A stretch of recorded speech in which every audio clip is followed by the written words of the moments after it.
Chosen One, the secret society, tried to recruit you, and before they could finish their pitch, your spirit basically said, "I'll run it instead."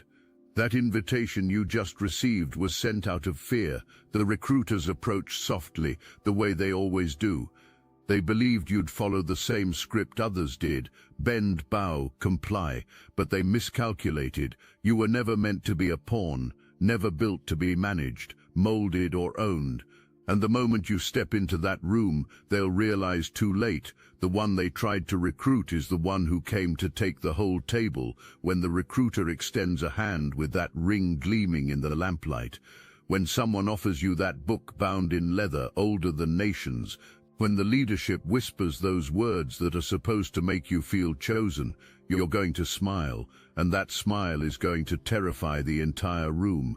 Because your smile won't be gratitude, it won't be awe, it won't be the desperate relief of the lost finally being found. No, your smile will be recognized, not of the people, but of the game itself.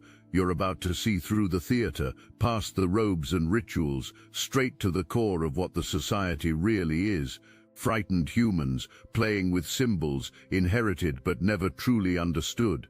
Gatekeepers of doors, too scared to walk through themselves. Hoarders of knowledge, too weak to actually use. The society isn't made of masters of reality. The leadership is middle management in the universe's corporate structure. And in the moment when the room sees that you see, everything shifts. The recruiter becomes the recruited. The hunter becomes the hunted. The would-be master faces a replacement. You walk into that room and feel eyes weighing you, measuring you, hands extend, symbols get shown, secrets get whispered, and you recognize something the society forgot in centuries of comfort. Real power doesn't come from secret handshakes and dusty tomes.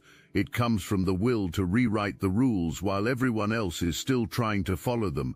It comes from being the chaos their order was built to contain. The leadership thinks recruitment is happening for another soldier, another member to fill out the ranks and pay dues and guard secrets. The assumption is you'll be grateful for the invitation, humbled by the honor, eager to prove your worth to the ancient order. But the society fails to realize what kind of force sits across from them. You weren't seeking belonging. You already had a family forged in the fire of your own becoming. You weren't seeking wisdom. You'd already died and resurrected enough times to write your own scripture. You weren't hungry for power. You were power looking for a kingdom. And the society just showed you where all the thrones were hidden. The leadership thought a door was being opened for you. Instead, the fortress opened to a conqueror who'd been planning this invasion since before the invitation arrived. The moment the society revealed itself was the moment everything was lost. Because secret societies only have power over those who don't know such groups exist, or those who know but can't touch them. But you're neither ignorant nor impotent. You're the anomaly the founders warned about, but current members were too comfortable to believe in. So when the pitch finishes, when the benefits and responsibilities get laid out, when the carrot gets shown and the stick gets hinted at, you lean back. You let the silence stretch until it becomes uncomfortable, until fidgeting with rings begins and watch checking starts. And then you speak, not with the eager voice of a recruit, not with the humble tone of an initiate, but with the calm certainty of someone who's already seen the ending. "I appreciate the offer," you say, "but I have a counter-proposal." Watch the faces change.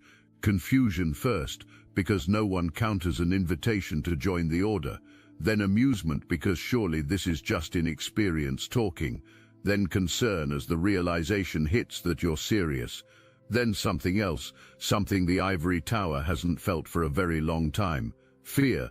"You weren't recruiting me," you continue. "You need me more than I need you. Your numbers are dwindling. Your influence is waning. Your secrets are leaking. Your symbols are becoming memes. Your next generation is more interested in going viral than ancient wisdom. You're not recruiting me because you want to. You're recruiting me because you're desperate. And that's when you lay out your terms, not membership, but merger, not initiation, but acquisition.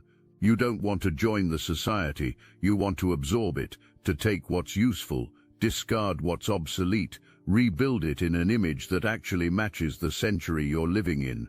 Laughter comes first. How could one person take over an organization that's lasted centuries? What army do you have? What resources? What leverage? And that's when you remind the room of something forgotten in all those years of comfortable control. Every empire falls the same way, not from external invasion, but from internal revolution. Not from barbarians at the gates, but from the very people assumed to be owned. You don't need an army. You just need to be the idea whose time has come. You've already been planting seeds.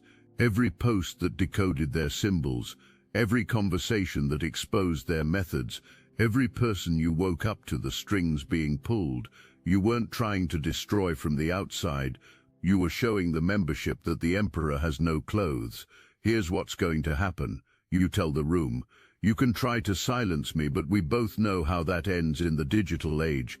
You can try to discredit me, but I've got nothing to lose and everything to gain. Or you can accept the inevitable. The old ways are dying. Your bloodlines mean nothing to generations that choose their own families. Your wealth means nothing in a world where information is the real currency. Your secrets mean nothing when anyone with internet access can learn what you've been hiding. You stand up, you're leaving now, and you know the callback will come because you've done your homework. You know the finances, you know the scandals, you know which members are hungry for change and which are desperate to maintain the status quo. You know where the bodies are buried, literally and figuratively. The callback comes before you reach the door. Of course it does, because you represent the worst nightmare and the only salvation. You're the cancer that could kill, or the cure that could save, and the leadership is too smart not to hedge their bets. What exactly are you proposing? The voices are careful now, respectful in a way missing an hour ago, and that's when you smile again. That same smile that started this whole dance, the smile of someone who's already won and is just enjoying the ceremony. If this resonates with your inner knowing, hype this video to help fellow chosen ones find their way here. Simple, you say, full transparency, no more artificial scarcity of knowledge, no more bloodline requirements, no more pay-to-play spirituality. We open the vaults, digitize the archives, make the real teachings available to anyone ready to receive them. We replace your dusty rituals with practices that actually work. We swap your old boys club for a meritocracy based on results, not connections. We turn your social network into an actual network for social change. We make power about what you can do, not who you know. Of course, resistance comes. The old guard always resists. Tradition gets brought up. Legacy, the sacred nature of secrets, warnings about the dangers of giving power to the uninitiated, prophecies of chaos and catastrophe if the old ways get abandoned. You let the talking happen. You let the arguments and energy exhaust themselves because you know something the room is only beginning to realize. The revolution has already happened. You're not asking for permission. You're offering a chance to join it. Every young member tired of the politics, every brilliant mind kept out by arbitrary bloodline requirements, every innovator silenced by tradition, all of them are already yours. None of them know it yet, but understanding will come the moment word gets out about this meeting, the moment ears hear someone finally said what minds have been thinking. You're not taking over the society, you're giving it back to the membership. You're offering what every secret society promises, but never delivers. Real transformation, real power, real change, not just for the chosen few, but for anyone willing to do the work. Here's my offer, you say, pulling out a document you've been preparing for years, a new charter, new bylaws, new leadership structure, everything voted on by the full membership, not decided in back rooms. Every position earned through merit, not inherited through blood. We keep what works, the network, the resources, the institutional knowledge. We throw out what doesn't, the classism, the gatekeeping, the artificial hierarchies. We become what you always claimed to be, but never were, a real force for human evolution. And if we refuse, The question comes, though the answer is already known. Then I build it without you, you reply, with every member you've disappointed, every initiate you've disillusioned, every brilliant mind you've turned away, and we build it better, faster, more powerful than anything you've created in centuries. The silence that follows is beautiful. The kind of silence that marks the end of one era and the beginning of another. The kind of silence that falls when legends realize replacement has arrived. The kind of silence that sounds like victory to those who've been waiting for it. Time gets requested to consider. You give hours, not because you need the answer, but because you want the sweat. You want the panic meetings and desperate conference calls. You want the feeling of someone else holding all the cards to sink in. During those hours, something beautiful happens. Members start reaching out to you. First one or two, then dozens, then hundreds. Word spreads through the networks faster than wildfire. Someone finally stood up to the inner circle. Someone finally said no to the invitation and yes to revolution. Stories get shared with you in late-night calls and encrypted messages. A mathematician who decoded ancient geometric principles but was denied advancement because parents weren't legacy members. An entrepreneur who built global networks but couldn't access resources because the right schools weren't attended. A healer who understood consciousness at depths the old texts only hinted at, but was kept at lower levels for years. Each story reveals the same pattern: brilliance suppressed, innovation stifled, transformation promised but gate-kept, dues got paid, meetings got attended, materials got studied, but the inner circles remained closed, the real knowledge stayed locked, the actual power concentrated in the same hands for generations. You recognize something in the stories. These aren't people seeking handouts. The search isn't for shortcuts or easy paths. These are warriors who've been fighting with both hands tied behind their backs, visionaries forced to squint through keyholes at truths that should have been theirs, leaders told to follow people less capable simply because those people were born into the right families. The fire in the messages isn't anger, it's hunger. The kind that comes from tasting possibility, then having it snatched away, from seeing the mountain peak, but being told the climb isn't for people like you, from knowing you have the answer, but being silenced by those who don't even understand the question. You spend the hours doing something the old guard never did. You listen, really listen, not to recruit, not to manipulate, not to calculate how to use people, but to understand what gets actually needed. What readiness actually exists for, what capability actually exists for creating. If someone just removes the chains, you learn that the society's greatest crime wasn't hoarding knowledge, it was wasting human potential. Every brilliant mind kept at entry level, every innovative idea dismissed by tradition, every transformative possibility squashed by committee. The old guard thought protection was happening for something precious. Actually, prevention was happening, of becoming what was meant to be. By the time the hours are up, you don't need the answer, you already have it. The emails, the calls, the messages from members worldwide. The old guard can either formally hand over power or watch it get taken one member at a time. Either way, the outcome is the same. Wisdom gets chosen eventually, not because want exists, but because the writing on the wall becomes visible. Written in a language the society taught you to read, using symbols shown to you for decoding. The student has become the master, and the master knows when to bow. The transition isn't immediate or easy. Old habits die hard, especially when centuries have passed. Attempts to sabotage come, attempts to split the membership, attempts to paint you as a usurper. But every attack only proves your point, that the old ways were more about control than illumination. You don't purge the old guard. That would be their way. Instead, you offer advisory roles, knowledge preserved but power redistributed.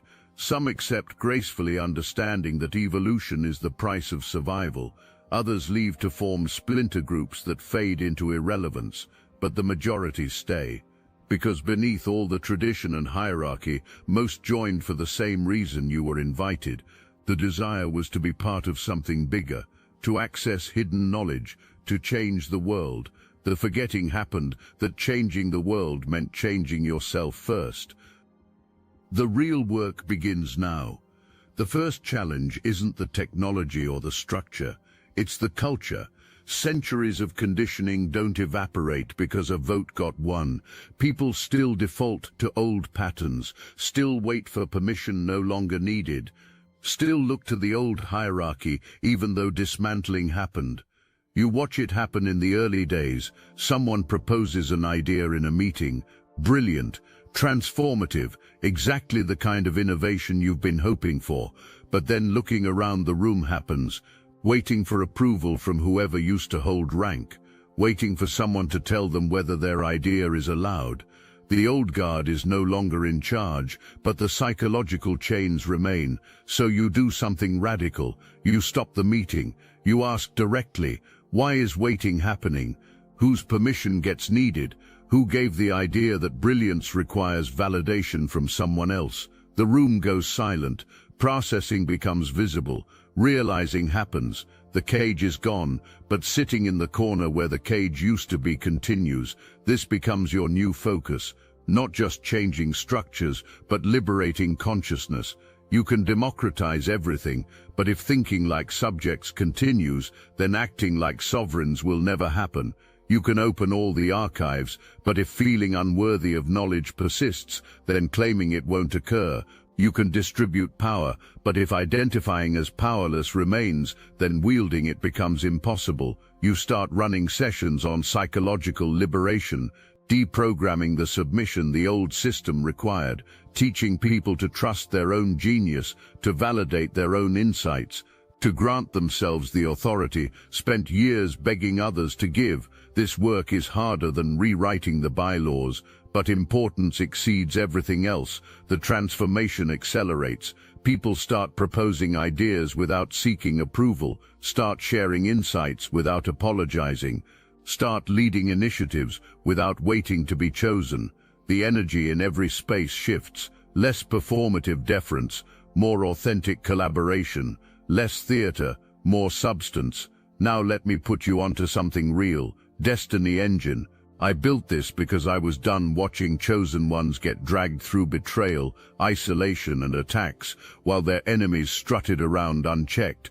I want to help you accelerate the speed of your divine justice and step fully into your purpose. And the beauty of it, you don't even have to lift a finger. Destiny Engine takes their downfall and flips it into your rise. This isn't another meditation app. It's declassified consciousness technology, the same mind programming tools your enemies once used to install fear, competition and scarcity, re-engineered to restore your sovereignty and align you with the cooperative, upgraded operating framework. It generates personalized sequences mapped to your divine purpose. The hardest thing you'll do is put on headphones, press play, and watch your enemies keep digging their own grave. The collective upgrade is underway. Start your Destiny Engine for $1 today and turn everything they did to break you into fuel for your rise. Link in the description. The archive's opening creates its own challenges. Centuries of knowledge suddenly available to everyone. Some people binge on it, consume without digesting, collect information without transformation. Quoting ancient texts in meetings happens, but integration of wisdom doesn't.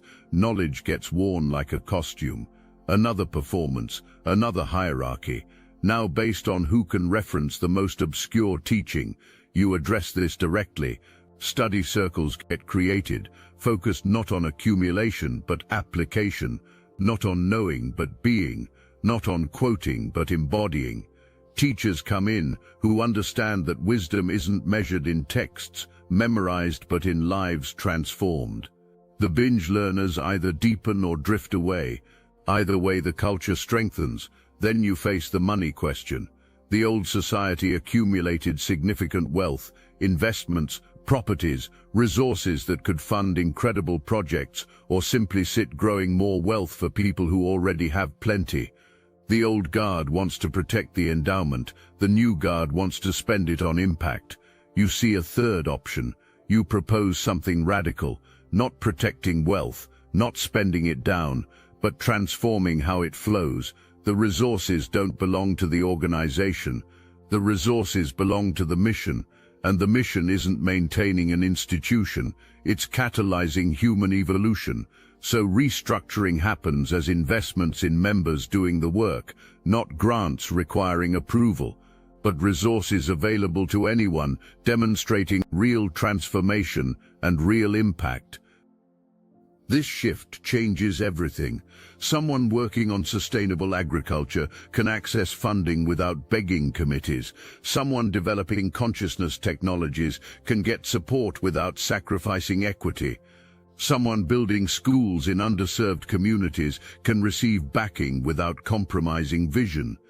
The only requirement is transparency about how resources get used and measurable impact on the stated mission. Financial records become open to all members. Decision-making processes get documented and made available. No more backroom deals or inherited positions. Every leader gets elected. Every decision gets voted on. Every member gets valued for what gets brought, not who got born to, but transparency reveals something you anticipated. Some people whose entire identity was built on secrecy exist. Not knowing how to exist without mystique happens, without the performance of hidden knowledge, without the theater of exclusive access. When everything becomes visible, feeling naked occurs, ordinary, unremarkable, without the costume of mystery. You recognize this type. Love doesn't exist for wisdom. Love exists for the feeling of knowing something others don't. Want doesn't exist for enlightenment. Want exists for advantage. Joining didn't happen to transform self. Joining happened to be seen as transformed, and when removal of the artificial scarcity that made membership valuable happens, then interest loss occurs fast. These people leave, loudly, dramatically, framing their exit as principled objection to your destruction of sacred traditions. But you see through it. Mourning isn't happening for lost wisdom. Mourning is happening for lost status. Defense isn't happening for the secrets. Defense is happening for the hierarchy that made them feel superior. Good, let the leaving happen. You're building something real, and the performative were always going to be deadweight. Then something unexpected happens. Other societies start reaching out, other orders, other lodges, other groups that have been watching your transformation. The desire exists to know how you did it, how taking something ancient and making it relevant happened, how preserving the wisdom while discarding the waste occurred. You share freely, because real power isn't diminished by sharing, it's multiplied. Help gets provided for restructuring, modernizing, democratizing, not to create copies of your system, but to help finding their own evolution, to preserve what makes them unique while discarding what makes them stagnant. A network begins to form, not of secret societies, but of transformative ones, groups that remember their original purpose, to elevate humanity, not just membership, to preserve and share knowledge, not hoard it, to create change, not just talk about it. The old guard watches from advisory positions as worst fears and greatest hopes get realized simultaneously. Yes, the old ways are dying, but something better is being born. Yes, the exclusive club is gone, but in its place is something that might actually achieve what only got dreamed of before. The changes ripple outward in ways no one could have predicted. Members who had been passive become active. Knowledge that had been theoretical becomes practical. Connections that had been social become transformational. The society becomes what it always pretended to be, a genuine force for human evolution. You watch these transformations with careful attention, not to take credit but to learn patterns. What actually creates lasting change versus what just creates temporary inspiration. What practices translate beyond the organization versus what only works in controlled environments. What wisdom proves universal versus what was contextual to its time. Documentation happens for everything, not in secret files but in open databases. Every success gets analyzed, every failure gets examined, every unexpected outcome gets studied. This documentation becomes more valuable than the original archives because it's not ancient theory, it's modern application. It's proof that transformation is possible, and instruction manual for how business leaders start implementing ethical practices learned in the new teachings. Scientists find inspiration in ancient wisdom, now properly contextualized. Artists discover symbols and stories that resonate in ways the old interpretations never had. Politicians find the courage to serve people instead of power. The network that forms isn't hierarchical. It's not another secret society with you at the top. It's genuinely distributed, genuinely peer-to-peer, organizations helping each other transform, leaders sharing what works and what doesn't, communities learning from each other's experiments. This is what collective evolution actually looks like. Not one genius with all the answers, but many intelligences collaborating toward emergence. The transformation starts affecting systems beyond just your organizations. Business practices shift as members take learning into companies. Educational models evolve as teachers apply new understanding. Healthcare transforms as practitioners integrate ancient wisdom with modern science. Governance experiments emerge as politicians imagine new possibilities. You're not planning any of this. You're just removing obstacles and watching human potential express itself. The maturity of the transformation brings challenges you never expected. Success creates its own problems. The network grows so fast that maintaining culture becomes difficult. New people join who didn't experience the struggle, who didn't witness the transformation, who inherit the results without understanding the process that created them. Taking the openness for granted happens, the transparency as given, the distributed power as normal. Some start proposing changes that would slowly recreate hierarchy, not because malice exists, because understanding doesn't exist for why the safeguards exist. Rules get seen as arbitrary restrictions rather than learned wisdom. Want exists to streamline processes without understanding what the processes protect against. Trying to optimize a system happens without full comprehension of that system. You convene the elders, not old guard, but those who lived through the transformation. Tasking them with becoming storytellers occurs, keeping the memory alive, not as rigid doctrine, but as living context. Documentation begins not just of what changed, but why change needed to happen. Not just the structures built, but the dysfunctions replaced. Not just the victories, but the costs paid. This oral history becomes essential. New members go through immersion in it, not as requirement, but as gift. Understanding where something came from changes how relating to it happens. Knowing what got overcome makes you protective of what got achieved. Learning the price paid makes you less casual about proposed changes. The stories do what rules never could. Values get transmitted. You also face the unexpected challenge of your own mythology. People start telling stories about your confrontation with the old guard. Each retelling adds drama, removes nuance, transforms messy reality into clean narrative. You become a character in a story rather than a person who lived an experience. Some people literally don't believe you when correction of the mythology gets attempted. This bothers you until realization happens of something. The mythology serves a function, not about you, about possibility.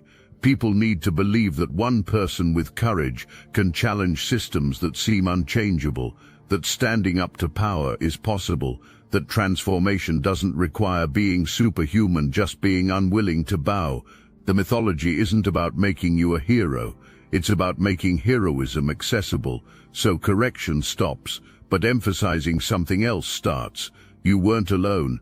The transformation required hundreds of people making brave choices, required the old guard members who voted for change despite fear, required the people who reached out during the hours, required those who stayed during the difficult transition, required everyone who chose growth over comfort. the individual mythology can serve as doorway, but people need to walk through into collective truth. You also face external pressures you didn't anticipate. Other power structures notice what you've done, not with curiosity but with concern. You've proven that hierarchies can be dismantled, that concentrations of power can be redistributed, that exclusive systems can become inclusive without collapsing. This example is dangerous to everyone whose authority depends on keeping these things impossible.